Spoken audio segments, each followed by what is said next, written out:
우리가 함께 나눌 하나님 말씀은 신약성경 요한복음 1장 29절로 34절까지의 말씀입니다. 신약성경 142면 요한복음 1장 29절로 34절 말씀입니다.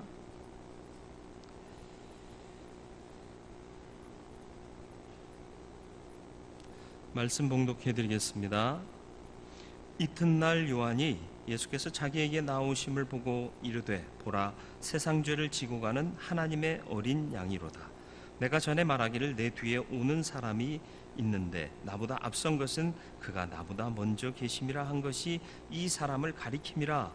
나도 그를 알지 못하였으나 내가 와서 물로 세례를 베푸는 것은 그를 이스라엘에 나타내려 함이라 하니라.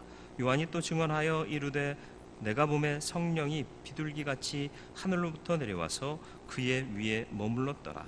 나도 그를 알지 못하였으나 나를 보내어 물로 세례를 베풀라 하신 그이가 나에게 말씀하시되 성령이 내려서 누구 위에든지 머무는 것을 보거든 그가 곧 성령으로 세례를 베푸는 이인 줄 알라 하셨기에 내가 보고 그가 하나님의 아들이심을 증언하였노라 하니라. 아멘. 기도하겠습니다. 오늘도 주의 전에 나와 예배케 하심을 감사드립니다. 또한 말씀으로 우리에게 권면하심도 감사드립니다. 듣는 귀 열어주시고 또 새길 마음 허락하여 주시어서 주의 말씀대로 순종하며 살아가는 거룩한 성도 되게 하여 주옵소서. 예수님의 이름으로 기도드리옵나이다. 아멘. 지난 시간과 오늘 이어지는 세례 요한의 증언인데요. 특별히 오늘은 예수를 보고 난 후에 세례 요한의 증언입니다. 예루살렘으로부터 대제사장들과 또 레위인들, 바리새인들에 의해서 세례 요한이 도대체 누구냐 궁금한 마음을 갖고 와서 질문한 무리들에게 나는 그리스도가 아니고 엘리야도 아니고 또 그 선지자도 아니다라고 분명히 얘기를 했습니다. 분명한 자기 선언이 있었습니다. 나는 누구냐? 그 얘기를 예비하는 자고 광야에 외쳐지는 소리다. 소리는 인포메이션만 주고 사라져버리는 존재. 실체가 중요하지 않다라는 얘기예요. 나는 없어도 주만 있으면 됩니다 하는 고백이 이 안에 담겨져 있는 겁니다. 많은 사람들이 내가 주인공이라고 착각하며 삽니다. 착각한다고 지적해도 기분 나빠합니다. 아, 내가 주인공이 아니지 하고 인정하지 못하는 경우가 허다합니다. 인정하는 게 은혜입니다. 저와 여러분들은 조연으로도 감사할 수 있어야 될까요? 주인공이 아님을 인정한다면 조연으로라도 감사해야 될까요? 아니요. 조연이어야 합니다. 세례 요한은 난 조연이라도 감사하다. 그래, 조연이면 됐지. 이렇게 생각한 게 아니라 난 조연입니다 라고 확증하고 분명히 자기 정체성을 분명히 했습니다. 이게 우리에게 필요해요. 난 조연입니다. 이게 우리의 정체성이어야 할 줄로 믿습니다. 주연은 누구라고요? 하나님이요. 네, 예수 그리스도요. 역사의 주관자이시고 우리를 구원하신 구원의 주 예수 그리스도가 주연이시고요. 우리는 그를 드러나게 한 조연이어야 하고 우리를 통하여 많은 영혼들이 그분을 믿게 하는 도구가 되어야 할 존재들입니다. 그게 나의 참 정체성이에요. 아니, 내가 목적이 아니야? 아니, 내가 주인공이 아니야? 기분 나빠하지 마세요. 그렇게 살면 하나님 나라에서 주님과 함께 왕노릇하는 거예요. 하나님 나라 가면 우리가 주인공 되는 거예요. 이 땅에서는 사명의 삶을 살기 때문에 조연인 거예요. 이해가 되십니까? 너무 어려운가요? 요한은 요단강에서 세례를 베풀며 그 당시 유대인들과 동일한 소망과 열망을 가졌습니다. 메시아가 오시기를 기대하고 있었죠. 저들이 보낸 자들에게 내가 분명히 선언했습니다. 난 아니다. 그런데 바로 다음 날 주님께서 그 앞으로 나오시는 거예요. 얼마나 감격스럽습니까? 너무 멀지도 않아요. 바로 다음 날 주님이 나오시는데 보니까 하나님의 아들이세요. 왜요? 성령께서 지시한 바가 있거든요. 내 임의로 판단했을 때 괜찮게 생겼네? 멋있는데? 저분 아닐까? 임의로 판단한 게 아니에요. 성령께서 이미 말씀하신 바 성령이 비둘기같이 그 위에 임할 것인데 그것을 보거든 그가 바로 성령으로 세례 베풀 자임을 알아라 하고 말씀해 주셨거든요. 하나님의 뜻이에요.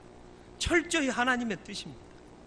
여러분, 임의로 판단해서 살아가지 마세요. 순종하시고 하란 대로 하셔야 돼요. 신앙은 능동형이 아니라 항상 수동형입니다. 하나님의 뜻이에요.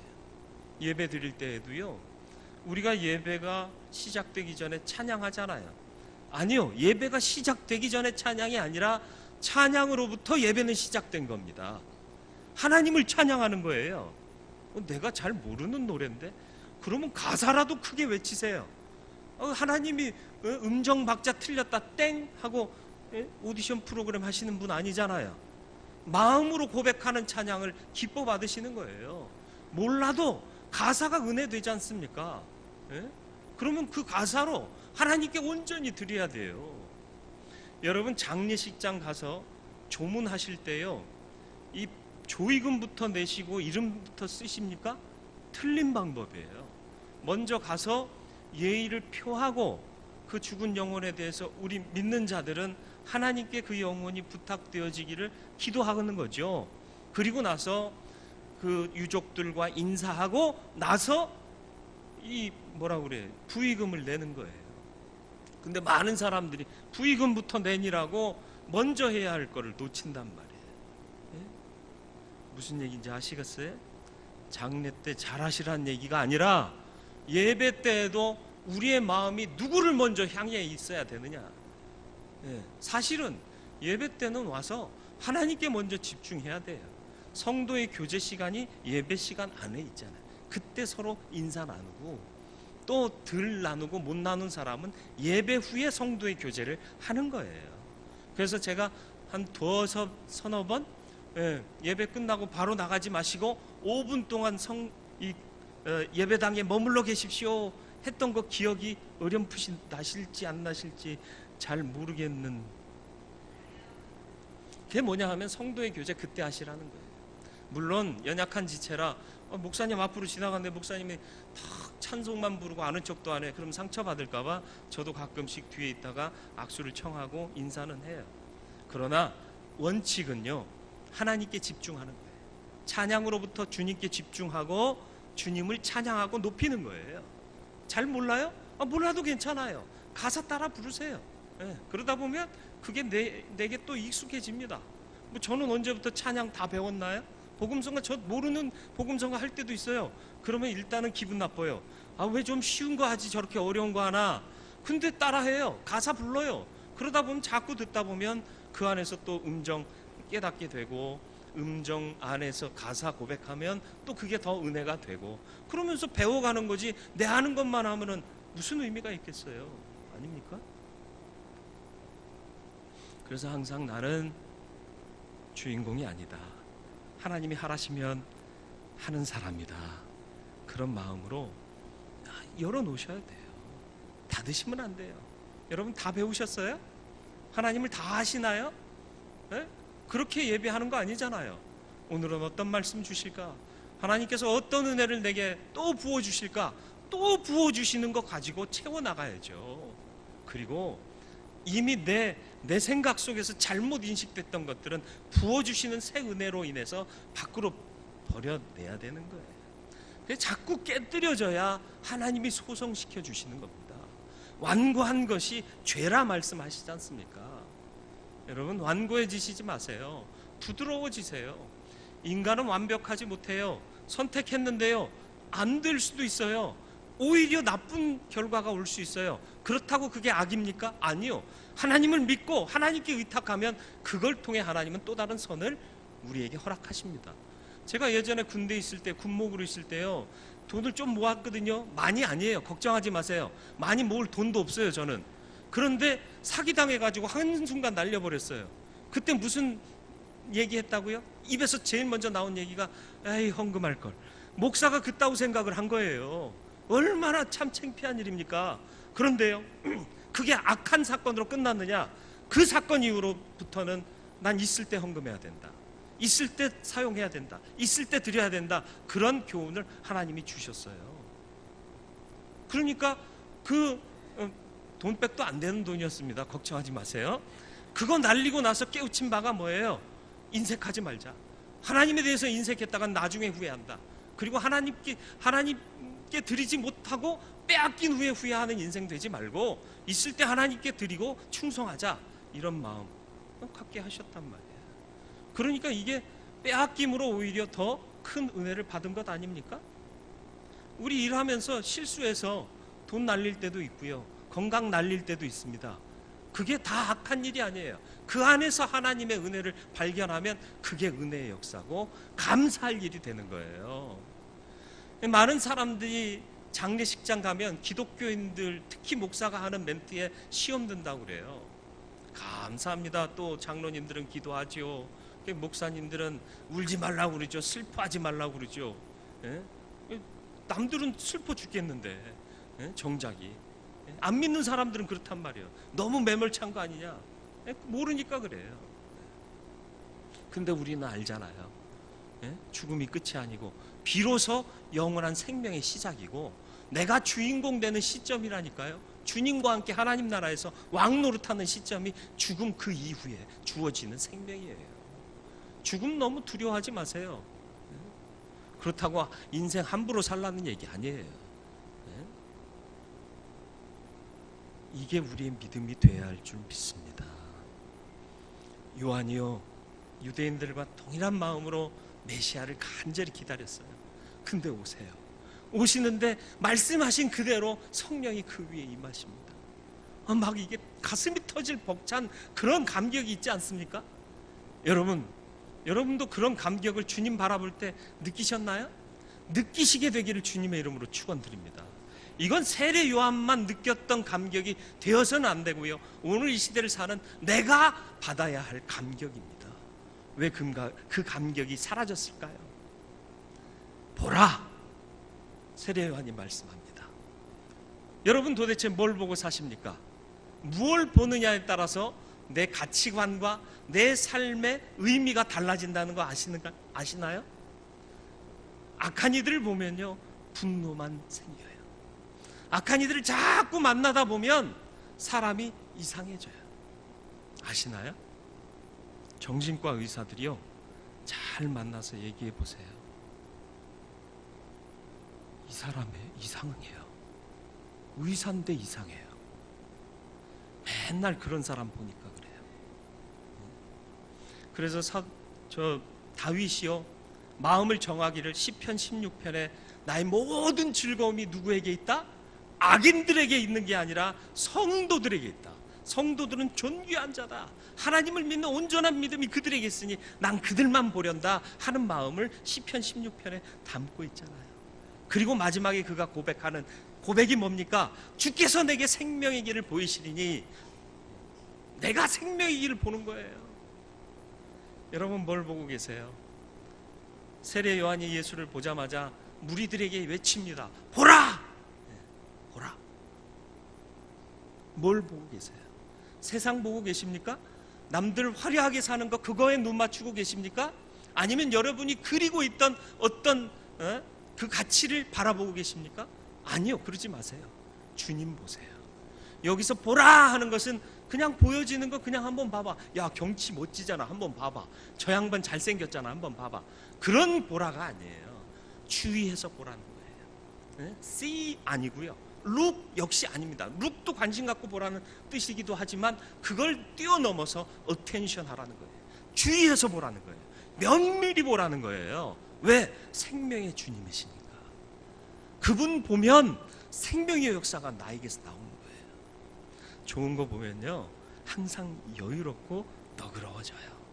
그런데 악한 거 자꾸 보면요, 불평불만 나오고요, 입에서 험한 말 자꾸 나와요. 여러분의 언어를 좀 돌아보시길 바랍니다.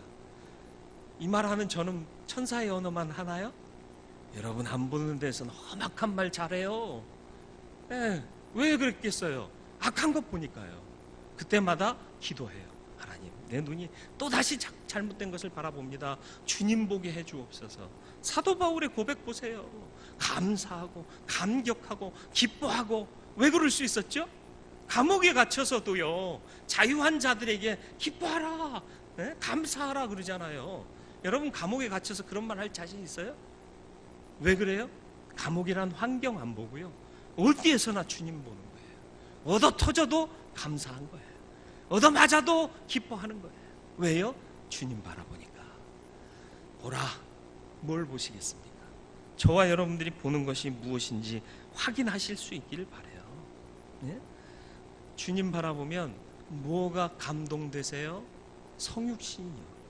저는 하나님의 보좌를 버리고 인간의 몸을 입고 오셨다 그 사실에부터 흥분이 돼요. 그리고 막 아드레날린도 분비됐다가 엔돌핀도 분비됐다가 이게 교차돼요. 왜요? 집 큰 데서 살다가 좁은 집 가면 여러분 스트레스가 적지 않죠? 그래 본 적이 없어요? 늘 작은 데서 큰 데로만 옮기는 부흥의 역사가 여러분의 삶에는 있으시죠? 할렐루야, 감사하죠. 저는 안 그런 적도 있었어요. 네. 짐을 넣으려는데 짐을 넣을 데가 없어요. 그래서 어디다 누죠? 그랬더니 저기 폐가가 하나 있는데 거기다 창고겸해서 써. 그래서 그것다 갖다 놨어요. 설교 준비하다가 그 책 하고 찾는데 없네.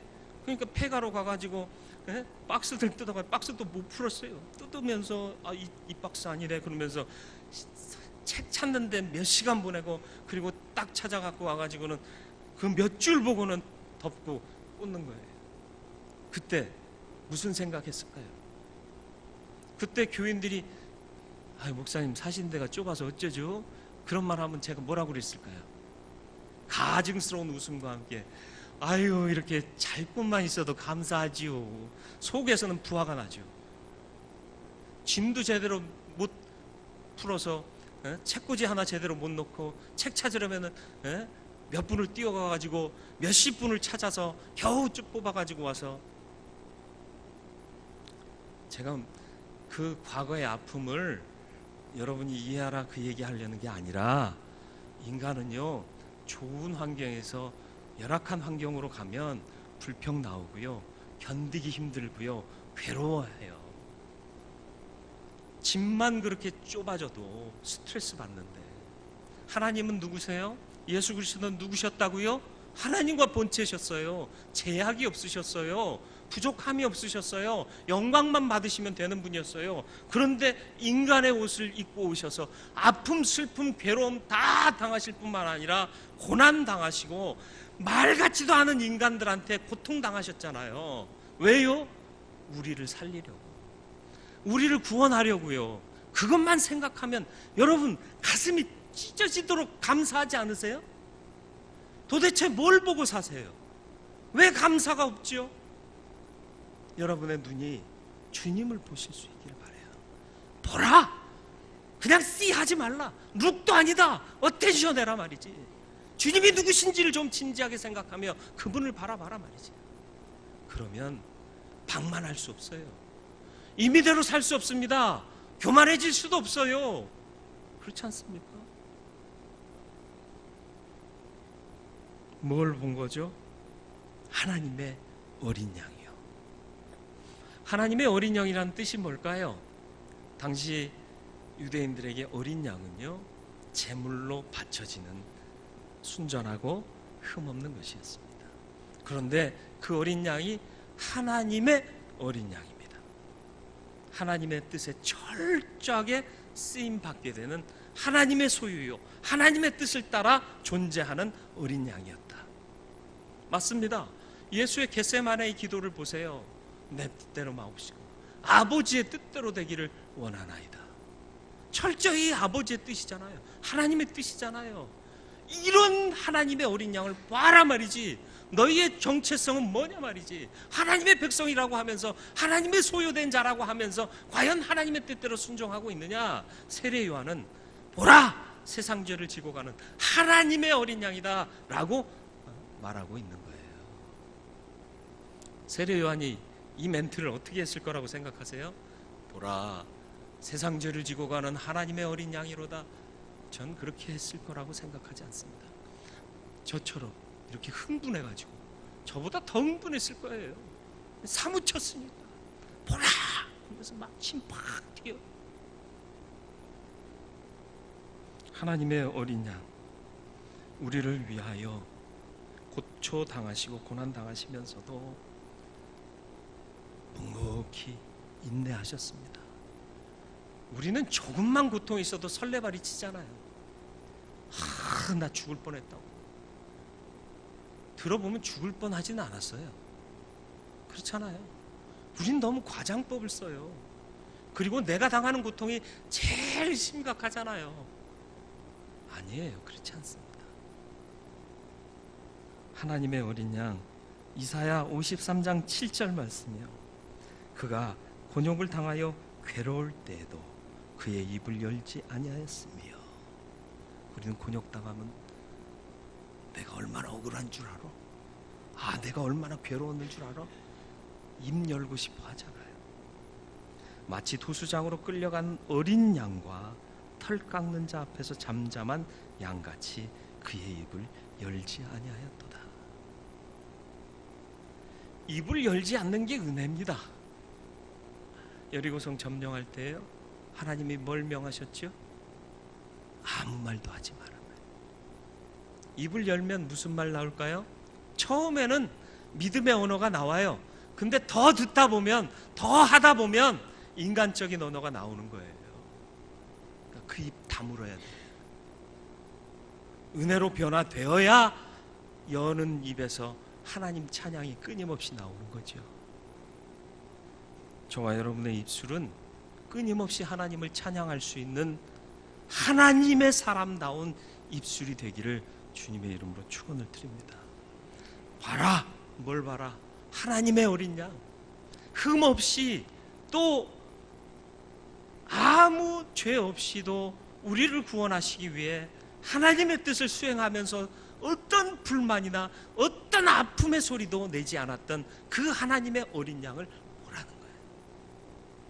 저와 여러분들이 이 시대에 하나님의 어린 양이 되어야 할 줄로 믿습니다. 앞서 말씀드렸던 것처럼 그리스도의 남은 고난을 우리 육체에 채워야 할 사명자들이며, 주께서 우리를 세우신 이유는 그 하나님의 뜻을 이루는 일을 우리가 함께 감당하게 하시기 위함이다라는 거예요.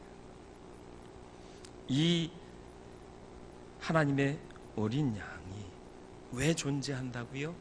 세상 죄를 지고 가게 하시기 위해서. 우리나라 말 번역은 조금 아쉽습니다. 세상 죄를 지고 간다라는 말은 아이로라는 말의 현재 분사형. 어려움은 기억 안 하셔도 돼요. 그렇다 하는 거예요. 그런데 지속적이고 반복적인 의미를 갖고 있습니다. 그러니까 하나님께서 우리 세상 죄를 예수께로 감당시키셨는데 그 죄에 대한 씻음의 역사가 지속적이고 반복된다라는 얘기인 거예요. 원래 뜻은요, 지고 간다는 뜻도 있지만 없게 한다, 제하여 버린다, 그런 의미가 있습니다. 그러니까 이 절을, 우리 본절을 보다 명확하게 해석한다면 세상 죄를 없게 하려고, 제하여 버리려고 하는 하나님의 어린 양이다. 세상 죄를 제하시는 하나님의 어린 양이다 라고 번역하는 게 보다 더 정확한 의미일 겁니다. 세상 죄를 제한다는 의미가 뭐죠? 우리를 자유케 하시겠다는 거예요. 히브리서 10장 3절로 4절 말씀이요. 그러나 이 제사들에는, 과거 구약의 제사를 얘기합니다. 해마다 죄를 기억하게 하는 것이 있나니 이는 황소와 염소의 피가 능히 죄를 없이 하지 못함이라. 구약의 제사는요, 죄를 완전하게 씻어내질 못해요. 이어지는 히브리서 10장 10절의 말씀 보면 이 뜻을 따라 예수 그리스도의 몸을 단번에 들이심으로 말미암아 우리가 거룩함을 얻었노라. 예수의 희생 제사는 과거 구약의 제사와 본질적으로 다르게 모든 죄를 죄하여 우리를 거룩하고 흠없게 하셨다. 단번에 십자가 사건으로 이 말씀을 하고 있는 겁니다. 그래서 이 십자가 구원, 세상 죄를 담당하시고 제하신 역사는 왜 필요했느냐? 디도서 2장 14절 말씀에 나와 있습니다. 그가 우리를 대신하여 자신을 주심은 모든 불법에서 우리를 속량하시고 우리를 깨끗하게 하사 이제 우리에게 요구하시는 바예요. 선한 일을 열심히 하는 친백성이 되게 하려 하심이라. 친이라는 게 뭔 줄 아시죠? 네? 친, 내 것이라는 얘기예요. 내 것이요. 뭐 하는? 선한 일을 그냥 하는? 아니요, 열심히 하는. 디도서 말씀 보여주세요. 네. 친한 백성, 친백성. 네. 디도서 말씀 보여주세요. 디도서 2장 14절 말씀 그대로. 네. 선한 일을 열심히 하는 친백성이 되게 하려 하셨다. 남 아니에요. 주님의 백성, 주님 거. 그런데 선한 일을 하도록. 선한 일이 뭐라고요? 하나님의 일이요. 하나님이 선하시잖아요. 착한 일이요? 아니요. 그런 개념 아니고요. 네? 휴지 떨어져 있으면 휴지 줍고요. 그걸 포함해서 그거 하지 말라는 얘기가 아니라 그것보다도 더 큰 차원의 선한 일이요. 하나님의 일이요. 그걸 어떻게? 열심히. 저와 여러분들의 정체성을 세례 요한의 고백 속에서 발견하게 되기를 주님의 이름으로 축원을 드립니다. 보십시오. 보라. 믿음의 주요 온전케 하시는 이 일을 바라보시길 바랍니다. 예수 바라보세요. 하나님 바라보며 사세요. 그래야 우리가 살 수 있고 우리 그리스도인답게 살 수 있습니다. 또 하나님의 뜻을 이루기 위해 복종하신 주님을 바라보시길 바라요. 하나님의 어린 양. 그렇다면 나도 이 시대에 하나님의 어린 양이 돼야 할 줄로 믿습니다. 그리고 인간의 죄를 없이 하시려고 희생하신 주님을 바라보시고 그 희생의 의미가 내 삶에 의미 없어지지 않게 거룩하고 흠없는 하나님의 사람으로서 선한 일을 열심히 하는 친백성으로 사시기를 다짐하고 결단하고 사시기를 바랍니다.